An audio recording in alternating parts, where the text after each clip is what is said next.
నేను ఒక సీఎంతో ఫోటో తీసుకున్నానా? అవును. నిజమే. సో, మా నగిరి నియోజకవర్గానికి చంద్రబాబు నాయుడు గారైతే వచ్చారనమాట. సో, అన్‌ఎక్స్‌పెక్టెడ్‌గా వెళ్ళాల్సొచ్చింది. పార్టీ మీటింగ్ అని మాకెవరు చెప్పలేదు. రావాలి కంపల్సరీ అని ఎవరు కంపల్ చేయలేదు. మాకు మేముగా వెళ్ళామంతే. వితౌట్ ఎనీ ఐడీ కార్డ్ అనమాట. Without any ID card public meeting, private మీటింగ్‌కి రెండిటికి అటెండ్ అయ్యాను. సో, తెలిసిన వాళ్ళ ద్వారా వెళ్ళగలిగామనమాట అంతే.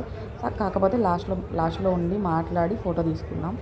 అది పెద్ద స్టోరీ ఉంటది. బట్ నా మెంటాలిటీ ఎలా అంటే, ఈ రాజకీయాలకి, పబ్లిక్ మీటింగ్స్‌కి చాలా దూరం ఉంటా. అంటే ఫర్ ఎగ్జాంపుల్ మహిళా గ్రూప్స్ ఉంటాయి కదా! సో, వాటిలో అయితే కొన్ని చాలా మందికి తెలిసుంటది. అందులో గ్రూప్‌లో ఉండేవాళ్ళు మీటింగ్‌కి ఖచ్చితంగా రావాలి.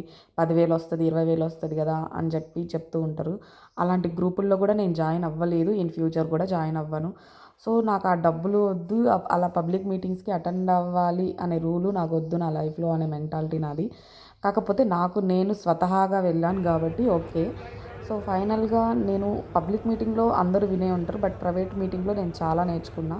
ఫైనల్‌గా గ్రేట్ లీడర్‌నయితే కలిసానని ఫీల్ అవుతున్నా. Thank you.